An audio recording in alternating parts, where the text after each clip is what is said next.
So welcome to our webinar on project planning and community engagement. My name is Sarah Lambertson, and I'm the Community Food Projects Coordinator for New Entry Sustainable Farming Project. I'll be your host today, and our presenters are Aley Kent from the International Rescue Committee and Tessa Thraves from the Center for Environmental Farming Systems.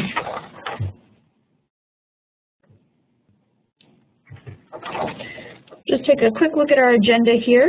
So I'm going to start with a brief technical overview and let you know a little bit about New Entry Sustainable Farming Project, and then Aley will present, and then Tessa, and then we'll take questions at the end. And just a reminder, if everyone could make sure that they're muted, it will definitely be a lot easier for everyone to hear if everyone except for the presenter is muted while we're talking. All right, so New Entry Sustainable Farming Project. We are a nonprofit based in Massachusetts. We were founded in 1998. We do a lot of on-the-ground work with farmers here. We've got incubator farms and do food training for the farmers, and a lot with food access work in the state. We also have a national presence, and we work on providing support to organizations both for creating incubator farms and then also for organizations interested in applying for CFP. The Community Food Projects Grant Program. So we received a training and technical assistance grant from the USDA to support applicants and grantees of CFP. So everything that we're able to provide, such as webinars today like this one, we're able to do it all for free. And if you're interested in learning more about what New Entry has to offer, if you're interested in applying for CFP or if you are a grantee, you can take a look at our website, nesfp.org/CFP. We've got a lot of helpful websites and documents.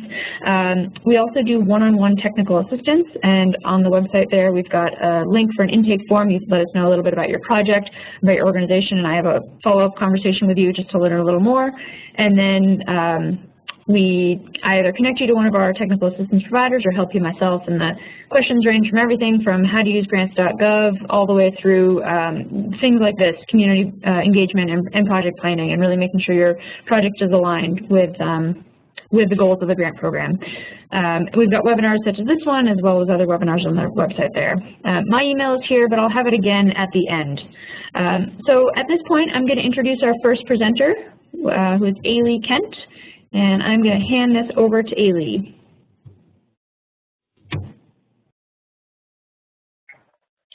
All right, great, thanks. Can everybody hear me okay? I hope.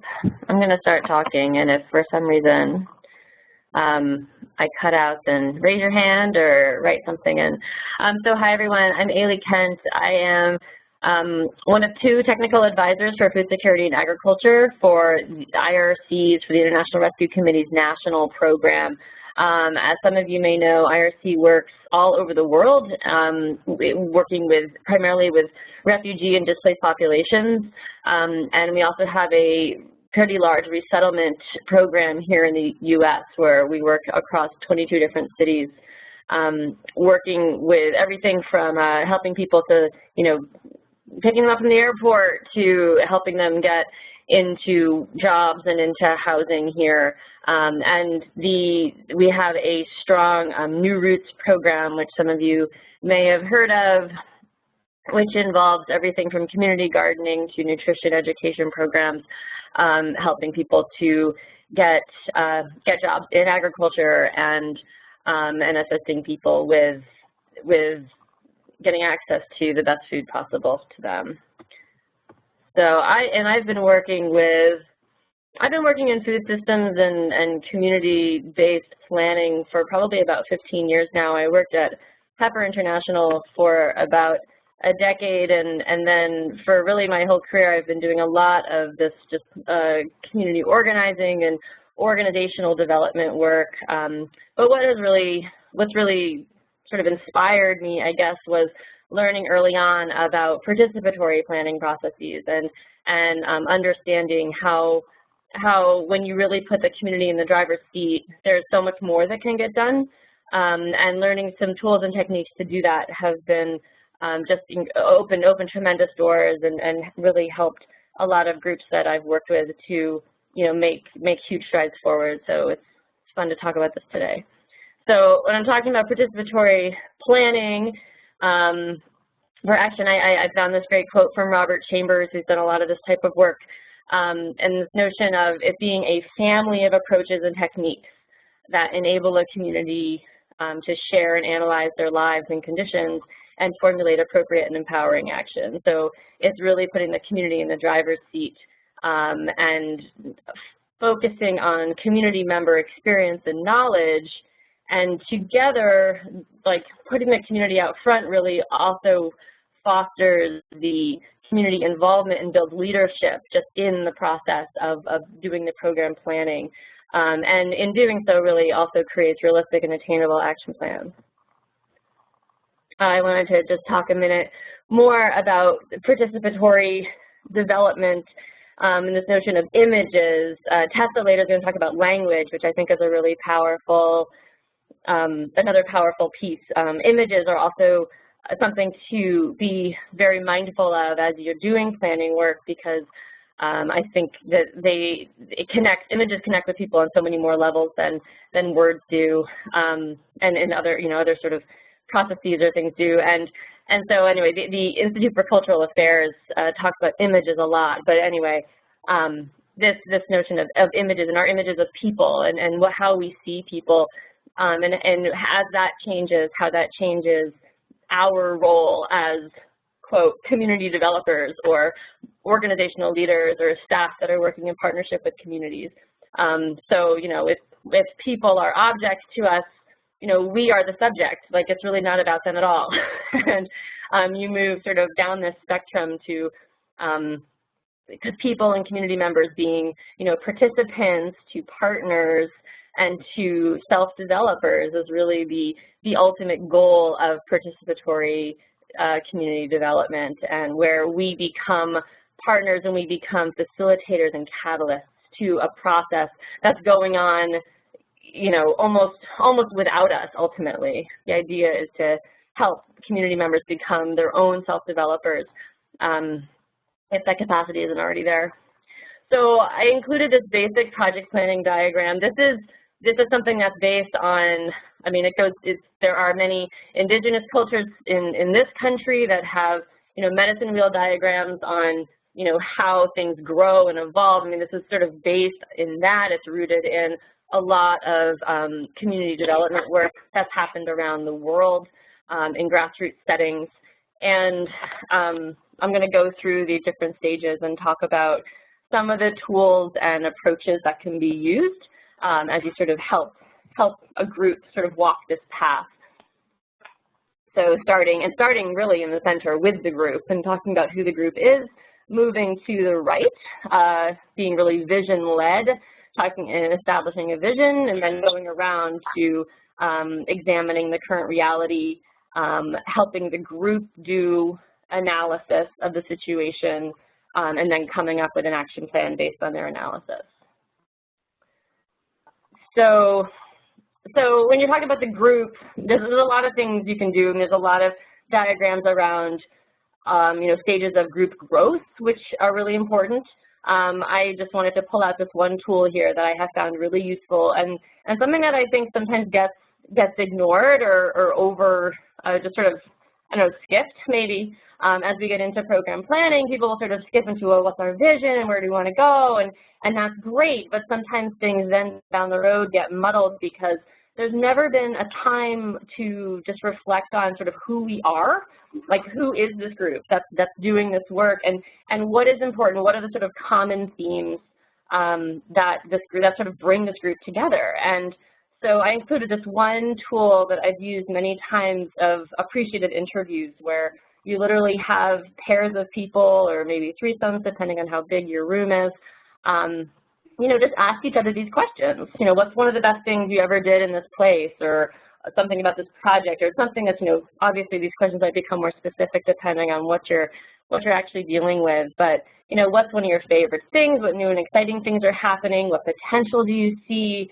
Just helping people sort of get in this very appreciative mindset of like, what are the possibilities here? And I could go on and on about appreciative inquiry versus a sort of needs-based approach, or asset-based versus, deficit-driven or needs approaches to planning. I am hoping that most of you have done a lot of that, or heard a lot about that anyway. But But you know, the idea behind an appreciative approach is really to just help people to open up. I think it really opens up the creative energy in the room, and it helps people really focus on possibilities rather than really drill down on everything that's wrong and blocking them. You know, there will be a chance to do that later in the planning process, so I always try to start as appreciative as possible. And you know, having these types of interviews, you can then ask people to, you know, analyze that conversation they just had. You know, what is it telling us about what's important to each of us sitting here talking to each other? You know, what values came out of this conversation? And then asking the whole room, you know, if there's some sharing, where is some strong agreement? Where are some surprises?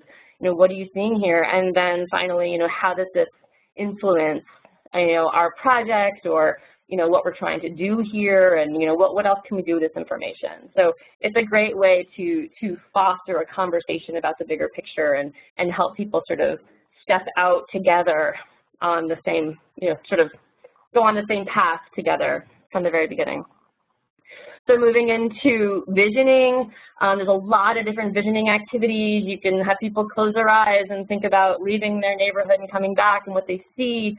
Again, images, drawings, associations, helping, you know, or, you know, a combination of several things. People, you know, dreaming up things and then putting it down on paper and then talking about it with their neighbor, and then, you know, whittling that down to a set of cards or a brainstorm on the wall. So you can do many different things to sort of help people open up their minds and think creatively about their world, you know, 3 to 5 years from now. I love this question. What do we want to see in place in 3 to 5 years as a result of our actions? Is something that can sort of turn some blue sky visioning or like drawings and images into something that's much more structured that you can then work with as a practical vision. What do we want to see in place? Very specific. It forces people to say, okay, well, I saw these interactions in my mind, or I, you know, heard this laughter, or I did this. But I mean, what are we really talking about seeing in our community? In terms of the current reality, so this is where you get into things like mapping, or even just mind mapping of what are all the relationships, what are all of the gifts that people bring to the collaboration, gifts of the head, heart, or hands, doing a timeline or historical scan. I have this personal, organizational, community timelines where people can bring their information to the wall and then collectively analyze what they see there, and where you see the overlaps between people's, you know, individual engagement with this program versus the evolution of the neighborhood or the evolution of the organization, to sort of help make those connections. And again, like what's happening here is it's the group that's starting to do this analysis, starting to make these connections. It's not the organizational staff. It's not someone sitting alone in a room that's pulling this together. It's, you know, it's a way to have things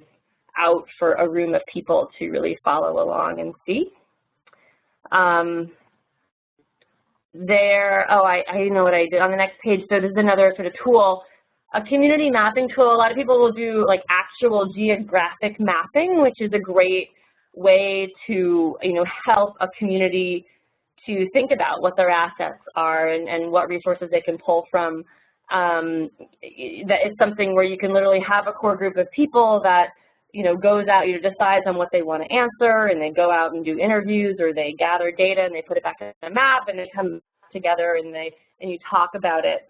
But this is another sort of twist on that, which you can do also, is this notion of these different spheres of like influence on a project. So if you see the project at the center of something, of your initiative, of what you're doing together, you know, different people have different levels of involvement in programs, right? And, you know, I think, I can't quite remember what the ratios are, but, you know, if you have a room of 100 people, you're going to have, you know, 5 people that are really, you know, going to be at the core level. They're going to be initiators and coordinators, making decisions, really taking a lead role in planning stuff. Then you're going to have, you know, 40 of those people who will say, yeah, I'll be at some level of involvement or support. You know, the technical, financial, at the level of support. this level of involvement. It's like, sure, you build it and I'll come. I'm not going to like do that, go there and get dirty, but I'm going to, but I like it. I'll participate when you have something, going for me. And this level of awareness is also, I think, something important for people to consider as you're sort of mapping out who your partners are or considering who can help you, because sometimes there are powerful people in the community that you just need to like get their blessing. You don't necessarily, they don't want to like give anything to what you're doing. They don't want to, participate in any meetings, but you want to make sure that they're not going to sabotage you, really. So it's just something to like be aware of, like who are the people that have influence in the community. So then finally, this collective, actually not finally, but so you do all this data gathering, you have your vision, you do this data gathering, and then this collective analysis, which again, it's like this is getting the community itself to do the analysis of their own data that they've gathered and their own, and how that relates to the vision that they have established for themselves. And there's a number of different ways to do this. Something I really have, in my experience in the past couple of years, started to move away from keeping things completely appreciative at this level. I think people really need a chance to, to talk about the dirt and talk about what is going wrong. But that's another reason that you start things out on an appreciative basis, and you have the vision continue to guide you, and your values continue to guide you and say, this is important, we are important to, to one another and to this program and to our community, and we really have this, and this is a possibility out in front of us, but it really is important to take some time to understand, the underlying contradictions, and there are actually activities you can do to help people dig below the surface, to do some root cause analysis, right? It's like you have the dandelion or the tip of the iceberg that you see, but what's really below the surface there that, will continue to, to continue to have these problems spring up, these symptoms spring up. So you're going from sort of symptoms to what's really sort of going on here. This force field analysis that I listed is from a resource called Participatory Planning for Action. And it's this little, I made like a diagram of one example to the right here, where, you have this present situation, and you can, have the group do some thinking about, okay, well, these are some negative things affecting this present situation going down the left-hand side, and then positive things going down the right-hand side, moving towards this positive goal or vision. So there's a number of ways you can do this, but you sort of show the level of importance or the level of influence of each of these things by showing that, like the size of the line. You can also do this through a sort of a brainstorming and sorting type of activity. So what else do I have here? And then this action planning. So how are we going to get there? So you've gone through, these stages of dreaming about what you want to do and what currently is sort of here and working with you and then standing in your way. And then that's when you get to your strategic directions, your goals and your indicators and your milestones and key activities, and creating your budget of how that's going to be supported, and then thinking also, and I sort of bring it back to the group again. You sort of dive back into your group, like how are we going to lead this project? How are we going to make decisions?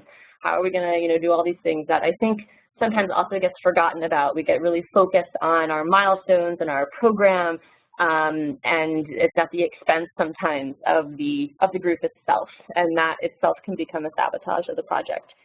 I put another tool here. A lot of people have heard of SMART objectives. I saw this cool thing recently called ABCD objectives, which to me made a lot more sense, so I thought I'd share it. Where A is the audience, so you're thinking about, who, like what are the people, so as an example, a number of people in community X. The B is the behavior, the expectation, or the what's the goal, like what's the outcome that you want to see.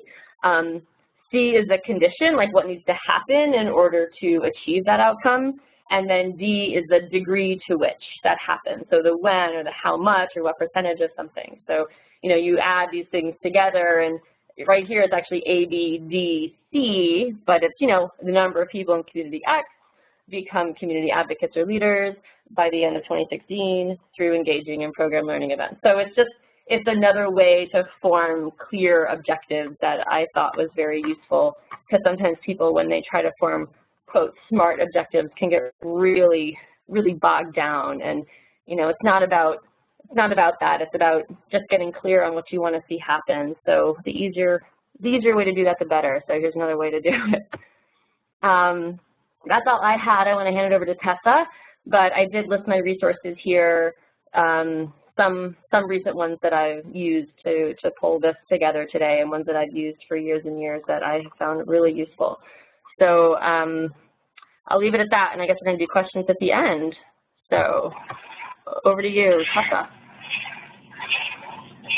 Great. All right. Thank you, Aley. So we're going to hand it off to Tessa here. So Tessa should be in charge now. Great. Can everybody hear me? Or can anyone not hear me? How about that? Awesome. I'm going to keep going. So we can hear you. Great. Thanks a ton. I really appreciate being here. Aley and I were so much in sync when we were talking about doing this that we talked about kind of integrating our presentations, and we decided that kind of one after another and overlap would probably be useful still. So I hope you find it so. I'm with the Center for Environmental Farming Systems, and that's a partnership between the two land-grant universities in North Carolina, as well as the North Carolina Department of Agriculture. So NC-A&T as well as NC State. And I've been with CEFS for 8 years.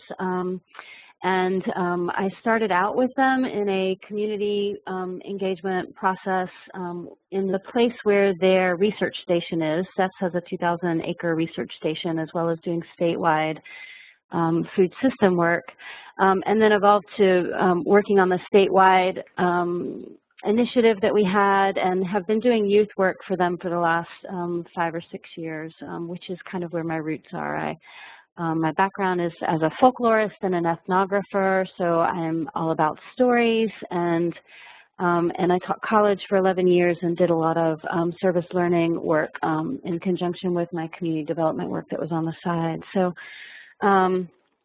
I am starting out here with CEF's mission, not because I want you to know more about CEF, but just again to kind of ground in the same way that Aley did around kind of how and who you're coming together with and thinking through those things. So, you know, in our mission statement, it's clear that our work is around justice work as well as environmental work as well as health. And I think when we're doing food systems work, that is often common that we have partners that are coming from multiple or one area of focus, and it's really important to kind of learn how to mix and mingle that because it's essential to, again, doing anything that's going to change at the systems level.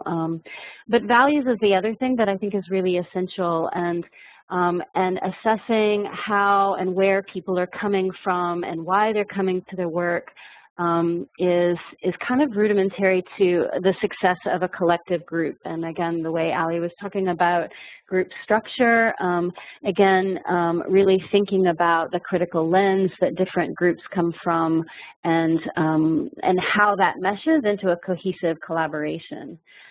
So this is why I tend to start with language, and I love the idea of starting with images. I think it's really coming from the same kind of place.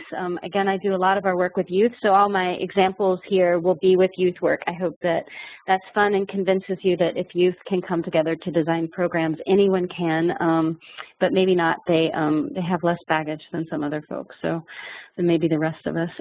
But these two youth in this picture are from the same organization, and I just wanted to, you know, throw these up here as a really quick and I hope obvious example of language where Marquand is talking about health for his community, Rhonda is talking about being free and, again, really thinking through the kind of language that we use and collectively working through that, because it is a great way to bring a group together to bond. It's a great way for folks to understand where each other are coming from, even if they're not using the same language. And it's going to be vital to crafting something like a CFP, and again, like, it doesn't mean that everybody has to agree, but the acknowledgement of difference between where someone is talking about equity and someone else is talking about social liberation, those are big differences to some people, and they're just words to other people, and knowing how to facilitate through that is a real strength and survival tactic. And again, it can be a tool for moving a group way beyond just a project, a finite project, but something that really enhances kind of collective and collaborative work ongoing, and spin-offs and those kind of things and so forth. So I think that always is a starting place, in the same way that, you know, we tend to start with root causes of things, and I talk about gratitude being my personal religion, so I really get the starting with appreciative, and I think it depends on where groups are, and I'll be interested to see what y'all have in discussion to say about that. So after language, another kind of big philosophical thing that I like to bring to ground level is working on a theory of change. And again, like, that's just a term. I don't actually even use that very much. Sometimes we do. With the youth we do, but what we're talking about is really like breaking down what makes change happen. You know, people throw around social change a lot, and again, like, what they want to happen, what it looks like, and how they believe change is actually made. And this particular model that's on the screen is something out of Linda Stout's book, Collective Visioning, which is one of the resources that I really recommend, and is on the resource list at the end. So you'll have that if you haven't heard it. But, and again, it's not so much a particular theory of change that will make everything easier, but it's ways of seeing how you believe your work works. And again, particularly in a collaborative, I think these kinds of theories of change that acknowledge multiple types and spheres of work also really help congeal a group, because they reassert that it takes multiple vectors to make something happen. So it doesn't mean that your work has to be about organizing reform, creating cultural shift in education, and creating alternative models, but that altogether, all of those things are happening. So really figuring out how to take something like this and then move it to something that your groups are actually working with. So the circle on the left is the image we just saw. The middle screen is, again, specifically around youth work, and youth talk about connections and networks, and also building knowledge and skills, and then also having opportunities, those knowledge and skills not being useful unless they have the opportunities, the connections needed to create both of those others, kind of a delta change. But the circle on the right, again, I think is the important thing that I wanted to emphasize here, is that taking that theory of change and having any given group really break down what that tool means, because there are lots and lots of tools out there, and figuring out how a group can make something that's useful is really kind of the thread that that I'm trying to present today. And so this circle on the right, I know you can't read it, but each of those spheres is from one of the spheres in the theory of change model, and what they've got written there is actually what it looks like on the ground to them. So what policy work looks like. And so this is a place to talk about, you know, policy not just as what happens in the Farm Bill, but policy as, you know, what organizations state their own work looking like. you know, everything from, again, organizational level to local level to regional to state to national. And again, the same through these other things. What does cultural change really look like? What are networks? What does relationship building really look like? And what alternative models represent? So making it your own. And again, here's an example of a particular youth group, and we run a project where we're creating a kind of network of youth groups that are already doing food justice work and bringing them together for training and, again, just kind of relationship building. The impact of how groups inspire each other is part of that appreciative work that Aley was talking about, of, you know, just like really starting to get into what's already happening, I think is a really important place. A project doesn't take place in a vacuum, and it's not just the root causes, it's not just the current condition, but it's also the current work and efforts to already address those things, and how can you bring those things together. So this is one group's kind of theory of change, and again, the work that they did in a particular year to kind of make things happen in these different spheres. You'll see in the picture with the actual people, those are on the wall, those are multiple groups' work, and again, then we're looking at what kind of the collective is making happen. So here is just another model, again, similar to something that Aley presented with the project in the middle. So, but if you're thinking about, again, breaking down the food system, breaking down kind of spheres of influence, also adding, again, those people and figuring out how to start mapping the partners, the people who are there, who are, you know, at the table actually doing the work, on the ground actually doing the work, who can have influence in the work moving forward that may not be there and may need to just be informed. And then again, what this tool looks like when you actually put it in action with your group. So here, breaking down the food system, again, kind of a combination of things going on in this wall chart. So the elements of the food system that the youth groups wanted to break out at this particular meeting. What's written in each of those sections, again, are you know, the actual justice components that they were looking at, where there is injustice or where there are actions for justice. And then the stickies are the different groups and their different work and where they fit in. And again, this is a great way for a group to see a collective and how they can begin taking the stuff that they're already working on and form it into something that can be complementary and fluid and have some scope towards making long-term change. And again, the images idea, right? The words and images, and again, really highlighting, you know, what our work currently is doing, and really thinking about that kind of constructive and positive aspect of current work. So logic models, again, when you get down to the nitty-gritty of forming those projects, this is the USDA format, and this can be deadly. And so we talk a lot about alternatives, and again, are looking for tools that actually work in our meetings in ways that are useful and helpful to people. And it's not that we don't need to go through all of this stuff from the USDA and make sure everybody understands these terms and that we're all in agreement and so forth.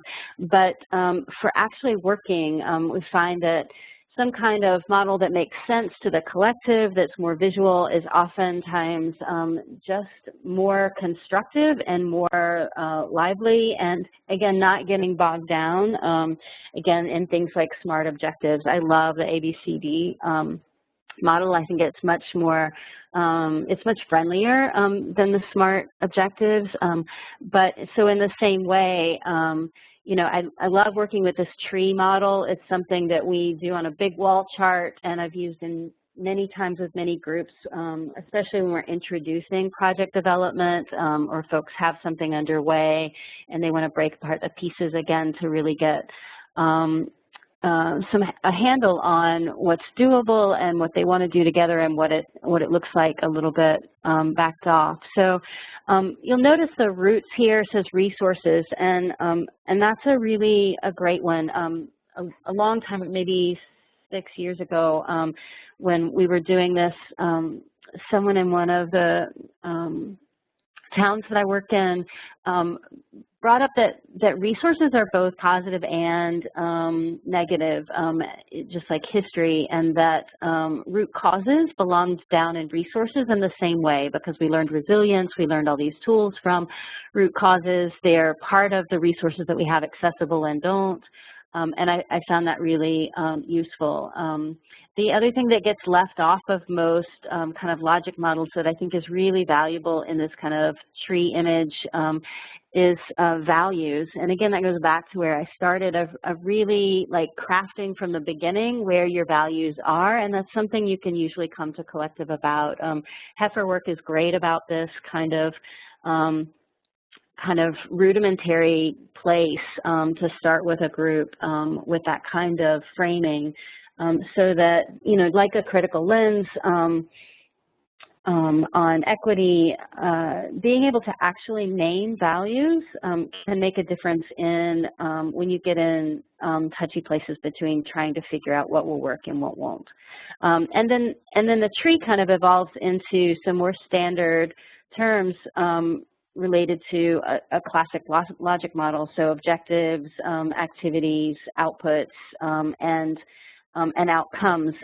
This is a great tool, I think, for really understanding, like, this names fruit off the tree as outputs, you know, countable, we could put it in a bushel barrel, and outcomes as actually new trees, things that are actually creating change and making things different long term. This is a logic model that comes from a Native American group that I worked with for a while. And again, this is just another example of them taking this idea and going, wow, yes, we hate boxes, and this we can understand and we can craft it in our way. And then we can talk about it and we can really work on it in a collective that makes sense, in a framework that makes sense. And then we can transform it for the grant to something that is more traditional. So the resources I have listed here, again, Collective Visioning is a book by Linda Stout. She works with the Rethinkers in New Orleans, if you know them, helped them set up that group. But just some really concrete and powerful ways of thinking through what it means to work in a collective and actually do these terms that we throw out all the time about, you know, mapping and visioning and so forth, and really making it concrete. The Growing Communities curriculum from the American Community Gardening Association is, again, another resource that's really helpful with hands-on kind of tools and activities that will really ride you through it, because it's a curriculum on how to form a group on around community work and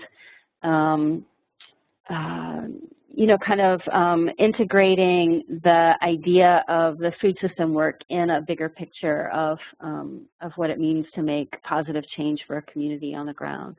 And then this resource guide, the third thing is from Extension. Our Extension here in North Carolina was part of it, Virginia. It's a Southern SARE sustainable research hub, and again, lots of tools, hands-on, concrete facilitators guide for doing this kind of planning. And these other two things are really great resources for kind of bigger equity thinking around how to bring groups together and how to work with them once you're on the ground. And we were really looking forward to questions and some discussion. So I am going to take a break there and give it back to Sarah to kind of orchestrate things. But I really, again, appreciate it. Thanks to everyone.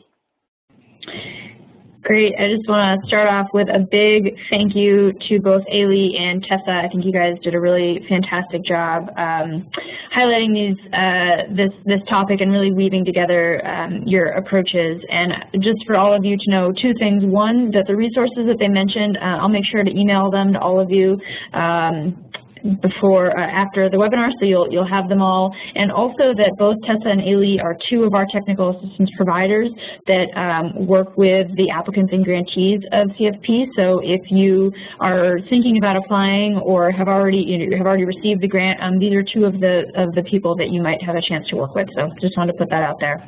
And we do have a question already that I think maybe is for Tessa, but for either one of you. The question is there any difference in the methods when working with youth and working with adults? Yes, I use a lot of the same tools. I've taught youth walking through logic models for project development. I think it's a great ability to have, and sometimes we think that they don't want or need to do those kind of things. And again, I think it's a tremendous resource. Learning how to put a grant together is phenomenal. Yeah, I work with teens and they get bored, and I think that that's just a reality. And we honestly, I think using kind of teen and youth strategies in a general room of adults can also bring a lot more creativity and just energy to the same kind of process. So I said yes immediately, and maybe it's back and forth, a yes and no, that, you know, in some ways it's just the same. We do a lot of work with youth organizers separate from the youth, and then we do a lot of work with youth that's intergenerational, and I think that's really important too. I think they just need to be at the table more. They're a big part of why we're doing this, and they are, you know, making amazing changes right now on their own, not just being future leaders, but current change makers. So I could talk for a long time on youth tools. So that's great. So any other questions? Or a question about working specifically with teens. So I think, Tess, maybe you can see that one, getting 9 girls together for their ideas of green wall, but time has been an issue. So any specific strategies working with teens? Transportation and timing are hard. So again, the logistics around working with teens is akin to the complication of trying to work with agencies and community groups, where, you know, some folks want to work 9 to 5 and some folks have to work after the end of the workday or on weekends for different things. So the logistics around that is really hard. And again, I think just forefronting the way that Aley talked about, you know, what their ideas are, and guiding them. You have to fill this out with each group, but guiding them so that you don't leave them adrift. You want to set teams up to succeed, particularly, but really giving them some leeway to be creative and come up with their own ideas. Sometimes they blow us completely out of the water about what's possible.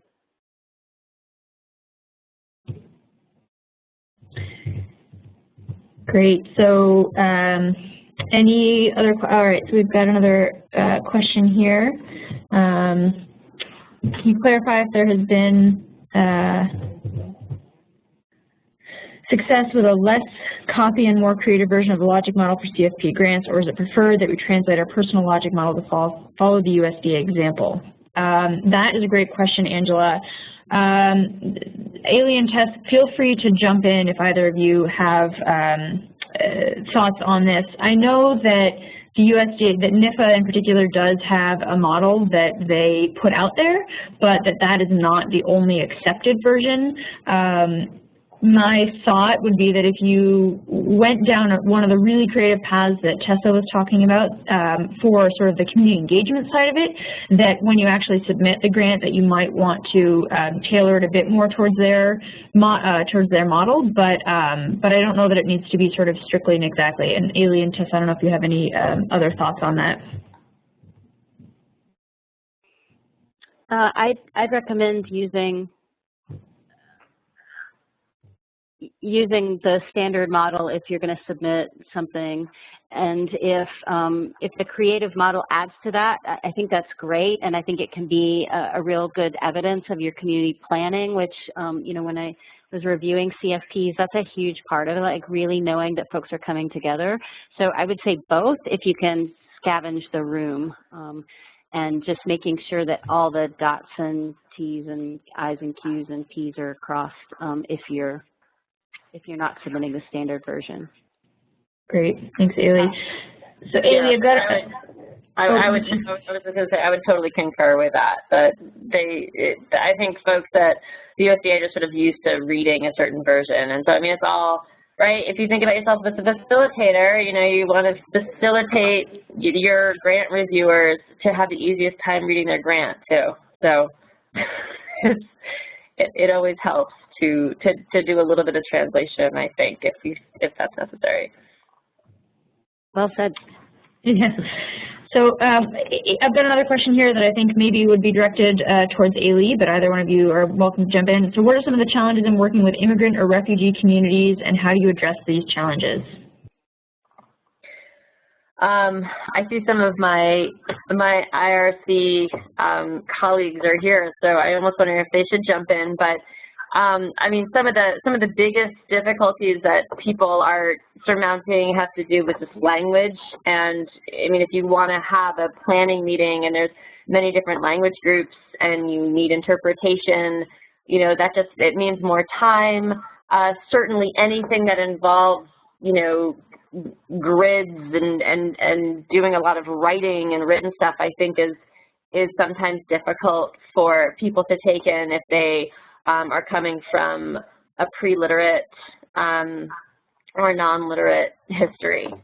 So those are two major things that I would bring out. And so sometimes in thinking about your planning, you know, on one hand, you want to have as many decisions as possible being made by the community or by the stakeholder group that will be affected by it. But on the other hand, you want to be respectful of people's time. And so there might be sort of pieces that you can bring people in for, and then, you know, maybe you do some work one-on-one with, you know, a member or a representative or someone else who's in the community.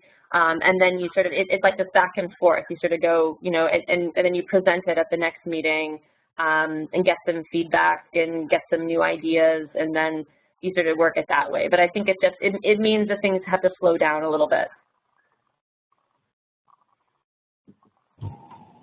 All right, great, thank you. So the next question here is, what value do you provide to early adopter participants that encourages them to come back to subsequent meetings, bring friends along? So to either one of you, have you found successful strategies for really encouraging people to continue and to help them grow the group that you're working with?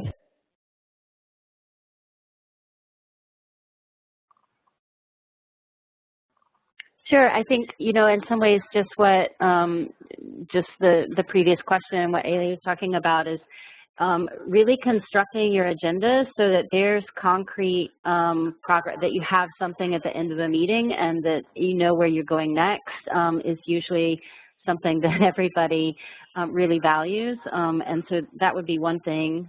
Aley, do you want to add more? Yeah, I mean, I agree. That's such a great point. Making your meetings meaningful is so important to people because nobody wants to go to a meeting where they're having the same conversation. Yeah, I mean, I think making them fun. I mean, I'm always like, you know, make sure there's food, make it a party. You know, I mean, depending on what aspect of the meeting you're doing, but I think also the more sometimes you can like stack a meeting on top of some other kind of event. If you're just trying to like get people out, like if you're afraid people just won't show because they don't understand, you know, what's going to happen there, and you don't know, it's like, you know, you can, I don't want to say trick them into coming, but you can sort of get them to come to something and then entice them with something that you present, and then sort of get them more engaged that way, or try to understand what their interests are. Can I add to that? You know, another thing is just, you know, all the work, somebody wrote a question about whether this is part of the CFP grant, funding, or it happens beforehand. And the answer to that is yes, both too, right? That so much of this is based on relationship building all along the way. So if you know somebody and you've met them where they are and you know their place and you know their work and you know somebody there, they're more likely to come to your meeting than if they're just going to see a flyer. And so, this is why this work is so slow, is it's about relationship building with people, and the more that you can connect with folks ahead of time, then, the more you can make the meeting enticing, the more you can make it clear what's going to happen and what's going to move from there and so forth. All of those are, kind of a big long chain and a nonlinear chain at that. So yeah, I would completely agree with that. I think that's so true, and it's something that I think a lot of folks forget about, is that it really is so much about relationship building. All right, thank you. And I want to add one piece on in terms of CFP.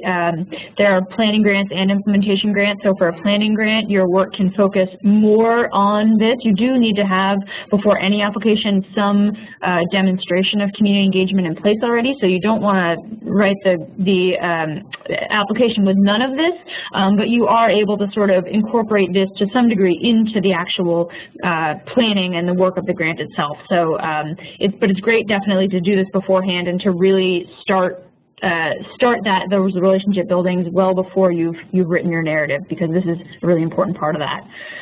So the next question is, what kind of language do you use to describe economic difference? I'm working on creating a CSA that will provide shares on a sliding scale for low-income residents in my area. I don't like the terms disadvantaged or needy, for example. So any thoughts on ways to use language differently?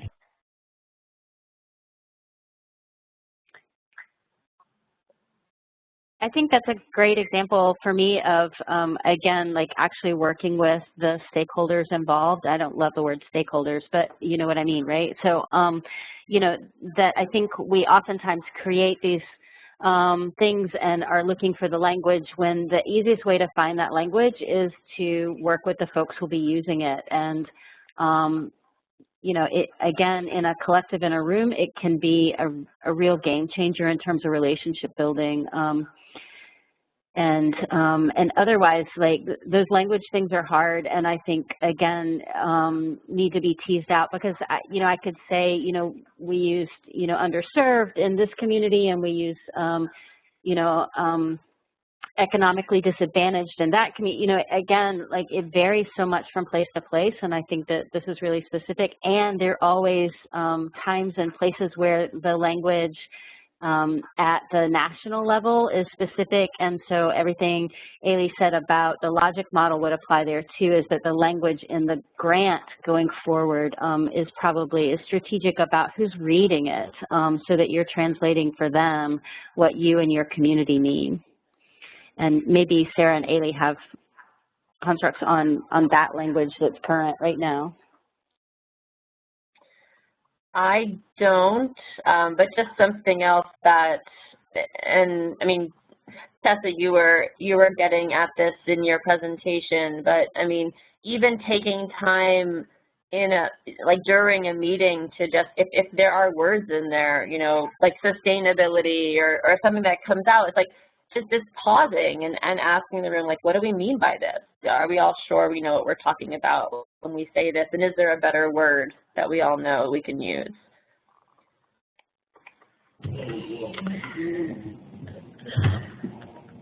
Yeah, and I just tack on to that I also don't have what the right words would be, but I think really trying to gauge it from the community that you're working with, and maybe it is sort of a trying something out and seeing how it goes initially. So another question is, in terms of working with communities unfamiliar with a lot of the issues facing our food system, how do you begin to get them engaged and understanding?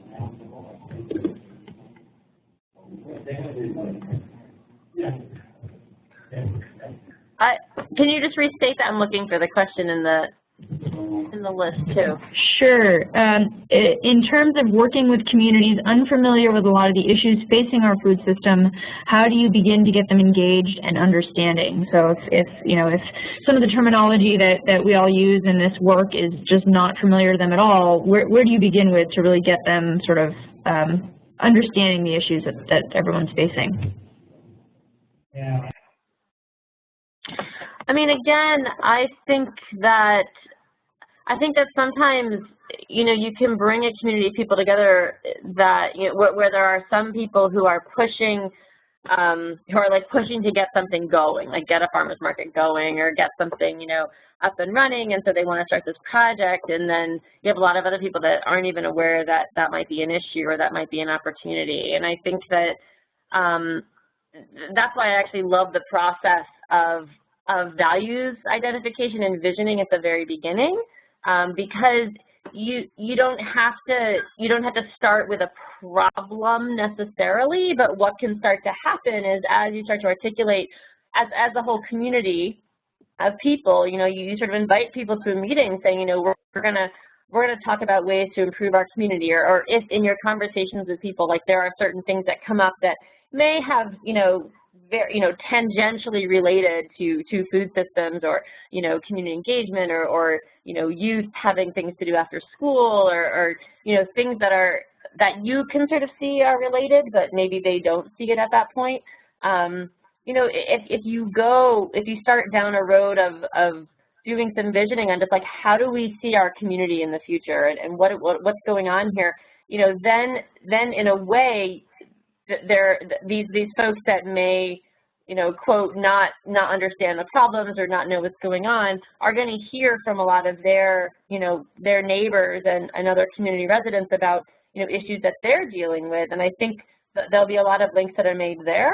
And then as you get into some analysis of some of the other things that come up, I mean, I think it can be really interesting to see what happens as you start from that process, and then you sort of say, okay, well, now that we've done some mapping of our resources and things that are going on and issues that are out there, what is this telling us about the issues that we need to be working on? And I think that starts to just sort of come through that process.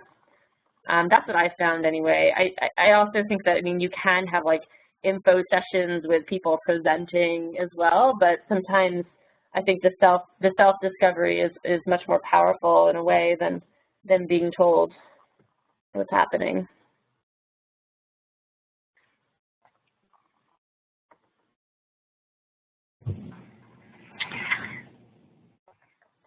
All right, the next question here is, I'm doing work with organizations who focus on land access, and one common challenge when we try to engage farmers is having actionable items right away. Often they don't see planning discussions as worth their time if there isn't a clear step by the end of the meeting.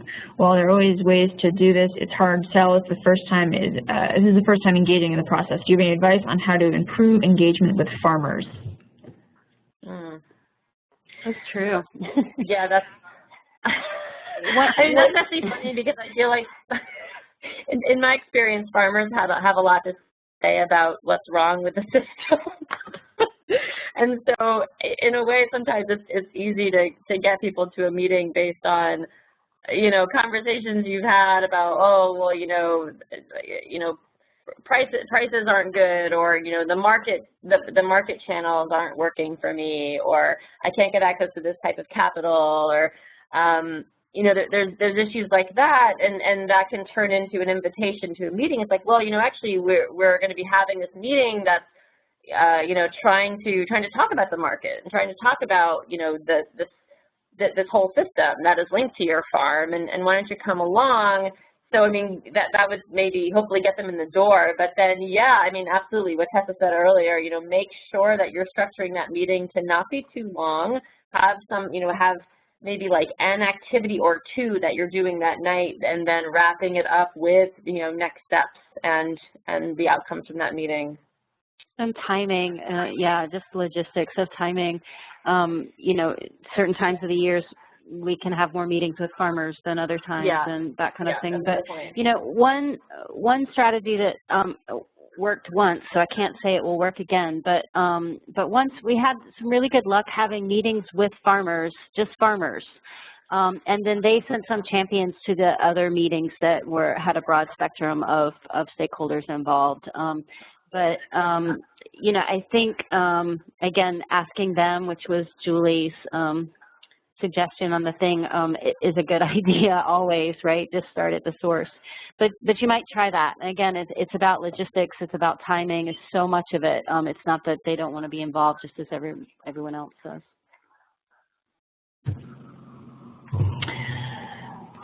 All right. So someone asked if there are examples of this work outside the nonprofit sphere, and I'm not sure if either of you have experience outside nonprofits, but if you do. Sure. We're doing a race equity in the food system project right now that really is predominantly folks from A&T and NC State, our two land grant universities, and from the North Carolina Department of Agriculture.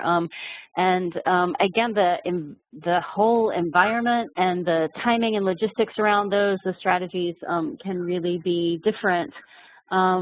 Just like when you're having a meeting and it's all nonprofits or all church groups or all farmers, those kind of, again, then the structure takes on that cultural space. So I don't know if that, again, I suppose our universities are technically nonprofits, but I think that is an example of something different. It's funny, the first thing that I thought of was the whole Agile movement that's going on with software development. Mm-hmm. That has, in a way, it's adopting this participatory meetings sort of structure of, well, what do we know? What is this telling us? Where do we need to go? And really trying to capitalize on the team's skills. So there's a lot of groups that IBM was one of the ones that first started this, but the book that's out there is called Agile Retrospectives, and it's all taken from this community development process in a way, but it's a way that they're trying to transition from a project manager that has a team working under them, where the project manager is, delegating tasks to everybody, to, shifting to a working group where everybody on that team, has skills and ideas to bring, and they've been able to, actually make their software development much faster that way. They're able to sort of work on issues that are going on and tweak it and turn it around in a week. That's been kind of exciting for me to see.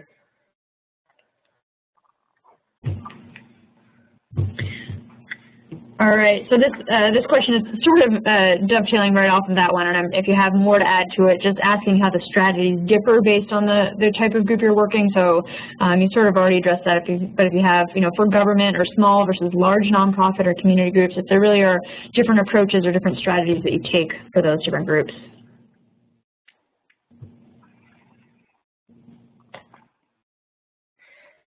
I think when you get, especially when you get to a very big collaborative, you really want to make sure you take the time to do that mapping and figure out who needs to be at the table or who needs to be informed.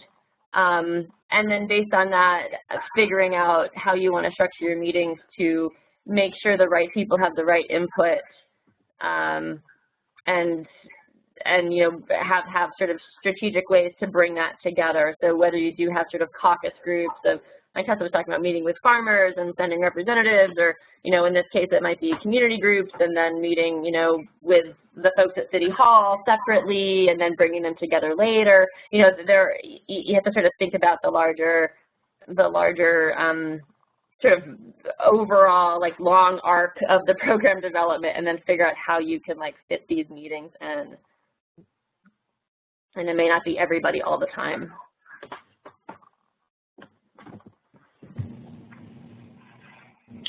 All right, so, I've got one more here. Have you worked with any post-slavery and or immigrant communities where youth and or their families are unlikely to want to be associated with agriculture or touch the dirt? How do you address these concerns? Yeah, in working with youth, the cultural baggage there is huge. And again, I'm in North Carolina. And I tell you, someone who's really beautiful about this, we've been running a cooperative extension graduate class that kind of pops around the state, taking different topics in local food systems. And last week, I took them to a group that I work with in Eastern North Carolina that's a church-based group, and the Reverend there is really, really powerful and beautiful and so like open in talking about when he finally realized they were going to have to do a garden, that it literally made him sick to his stomach, and he was so angry. And this was a reverend talking about this, and that he'd grown up as a sharecropper, and his folks were slaves, and just like thinking through this back through time, he couldn't believe this, and and he's working with farmers now, and he talks about the work of having to talk with them about working with cooperative extension and the USDA when these and I'm talking about Black farmers in his community have very painful memories, all too fresh, of being left at the door of literal land loss and being excluded from grants and monies, and and so to take these people into food systems is huge.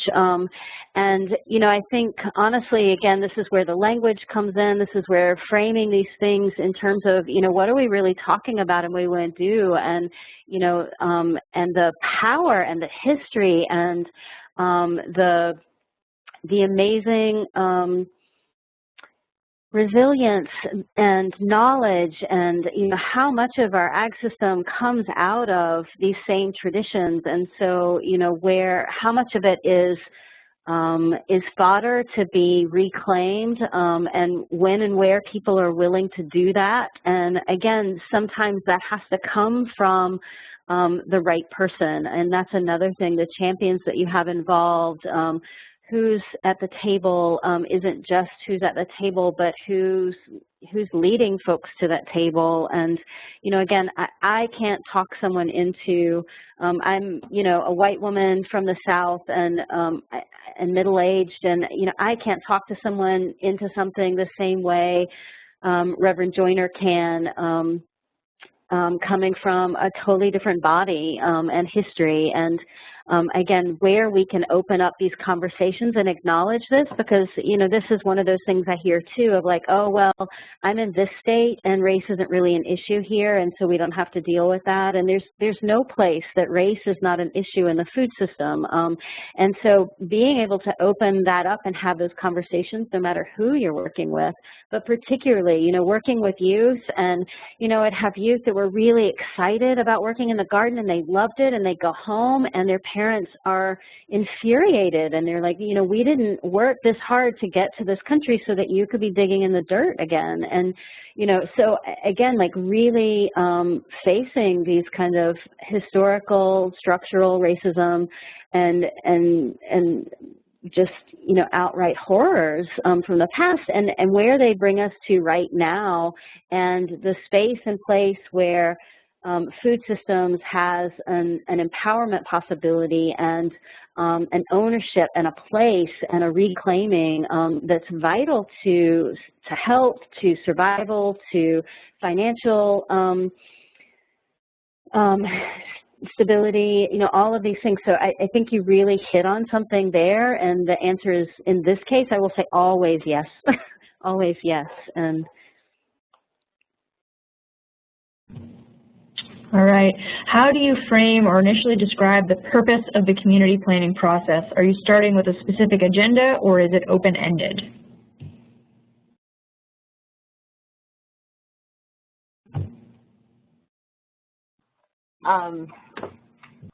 I could take that.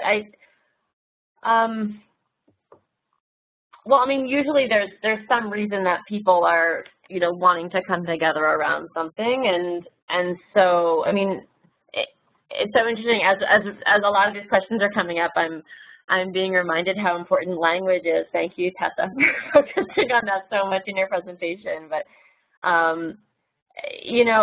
again, I think it's, I mean, in terms of the purpose of it, it depends sort of who you're talking to, right? I mean, I think if you're talking from within an organization that doesn't understand why you'd want to take all these resources to do all these meetings or take all this time, and why wouldn't you just sit at your desk and write this grant? Come on.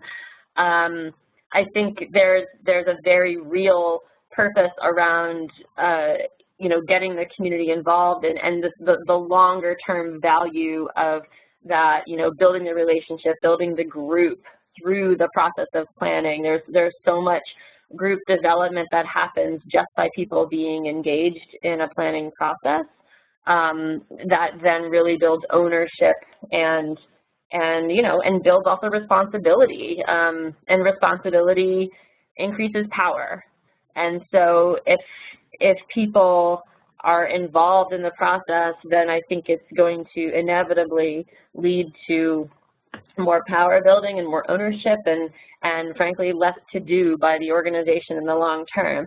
As far as talking to community members and why they would care, I mean, I think that again, that's going to come out of your better understanding the interests of the community you're working in. And I mean, you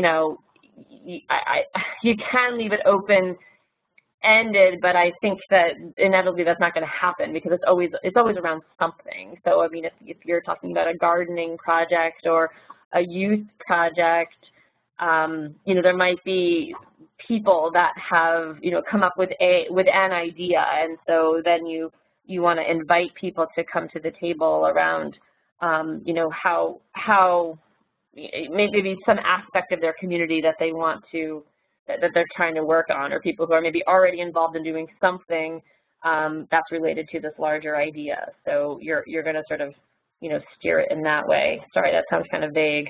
I don't ever think it's like completely open-ended. I think that the outcome of what you're going to come up with is open-ended, but I think in terms of how what people think they're going to a meeting about is going to have some kind of topic. And I think what's really important is not to come with all of the whole idea around participatory or community-based planning process is that you as the facilitator and the host are not having the answers or answering a lot of questions, but you are providing a very structured framework to enable the community to be asking and then answering their own questions in that context.